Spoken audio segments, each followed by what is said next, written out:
Nice sharp knives. Yeah, nice sharp knives. And here we can just cut. Now there's a bunch of classical cuts. Should we get into those or? Now, notice how consistent these cuts are. See, they're the same size. When you cook with pieces that are the same size, they all cook at the same speed. If you're going to do cuts, make them uniform, well, if I want to do julienne, well, this should be about 1.5 inches to 2 inches long.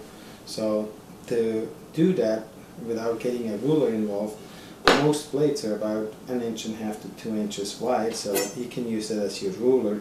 And you know what? That way, if they're at least all the same size, here, I mean, Consistency. we have consistency, it's uniform. And like we said, they have a clean area.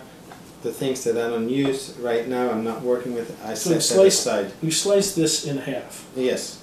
It makes it a lot easier because you see this has kind of a U shape. Well, to try to cut 1/8 inch thick strips would be difficult. To do it from this, it's going to be a little easier. Now, what we can do is we can cheat because we want to get that fibrous skin off. So I generally use the peeler. There is no cheating. No, it's just being smart. Just being smart, and that we can save and put it in a stock pot. You know, it's not waste. You'll notice that we have a big bowl that sits on the table with us. That bowl is very helpful because as we have bits of things that need to be thrown away, we can just put them in the bowl so we don't have to walk to the trash can. And eventually we either throw what the contents of the bowl into our trash can, or in my case, I have a bin outside that we use for composting. Yeah, that way you can grow your own vegetables and have nice clean fertilizer. There you go. Alright, and actually it's generally good to have 2 bowls, one for garden waste and one for, you know, one for your stock pot. There you go. Alright, so we're going to trim that down to 1/8 of an inch. And let's see if I can do that without my glasses. Oh. So, I didn't hear you say, what is this? You can serve that to the customer, huh? Alright, so we have, first we cut our slabs, and then from there we can cut our nice julienne strips. And at the beginning we don't have to go fast. Let's just try to go as accurate as possible. And again, look at how nicely these are parallel in shape and size. A little thick, but... Yeah, they're a little thicker, but celery is probably the toughest one to do. Yeah. Let's try with a carrot. Yeah, let's trim off the end, and that can go in the stock pot. Oh yeah. Alright. Now, carrots are kind of unruly, round, so we gotta trim off. And I'm gonna square this off just for accuracy purposes. Generally, we don't do that, but just until we kind of get the accuracy down. Then once we get the accuracy down, then we can just go to town and just start cutting. So 1/8 of an inch. I generally look down my blade and make sure I have the same distance in the front and the back.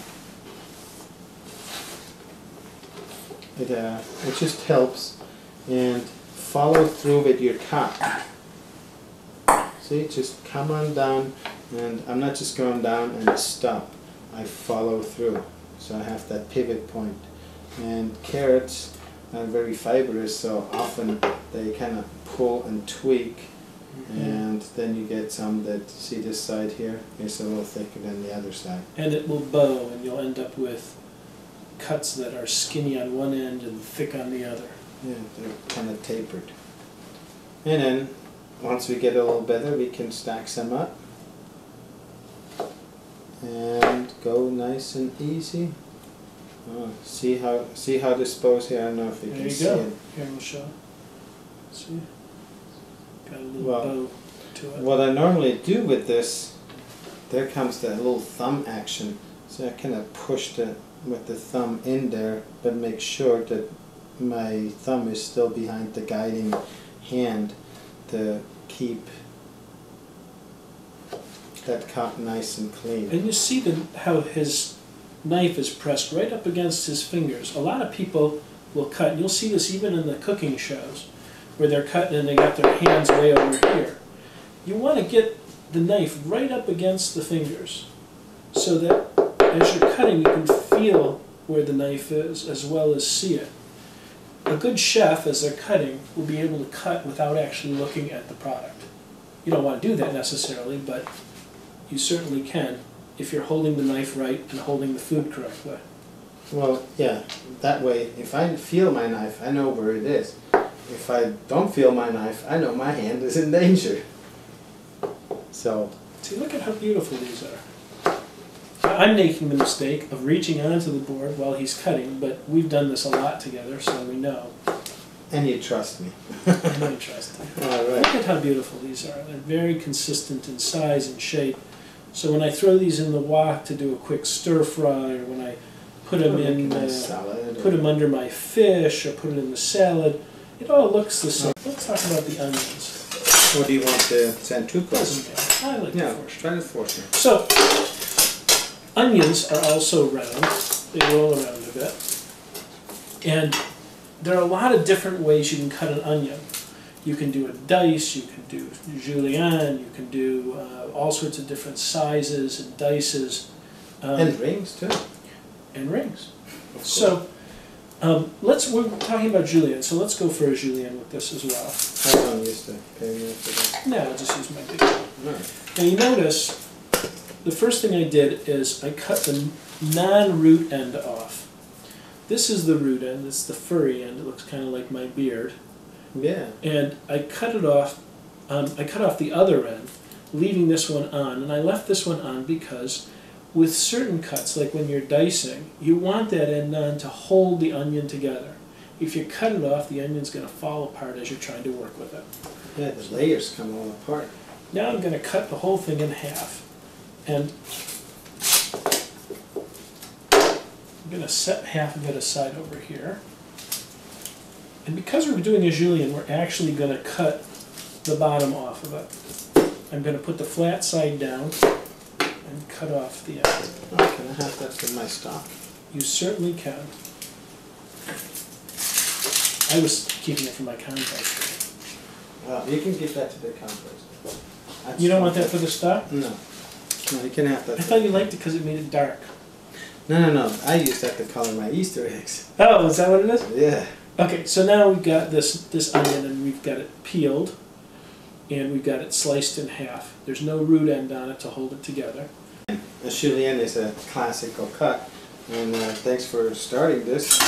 See, you can have this part. What I normally do is take about 2 or 3 layers because we want them to be accurate. So I trim it off, and then I trim that off. And I learned that under a chef, and at the time I hated his gut. I thought he was the meanest person in the world. I don't have control over the thickness of the layers. Mother Nature did that, but I'm going to try to cut them nice 1/8 inch thick strips. And yeah, they're going to be a lot more consistent. Now if I make an onion soup, I'm definitely going to use your technique because, I mean, it's going to be much faster. But if I make a dish where it's important that it looks pretty and everything is uniform, then that's what I'm going to do with that. Right, because when you're doing a fast cut, I mean, you can go very fast with this. Okay, Warren, I can hear you're working. In size to these, and when they cook out, they're going to be these nice long strips of onion. They'll cook at the same speed, but some are longer and some are shorter, and so when you look at it on the plate, it's not going to look perfect. I don't mess up my nice pretty ones. Well, it doesn't matter. We're not going to actually make anything. Well, I want to show them something else with this. Okay, well, Because let's we go talked ahead. about another class. Oh, the Brulant. Yeah. Let's get this out of the way. Oui. Oh, yeah. Oui, bien sûr. Alright, so, well, this is rough job, guys. This is rough. So we made julienne. Well, once you have julienne, you can cut brunoise. Alright, we're just going to line up the soldiers here, and then we're going to cut them into an 1/8" cube.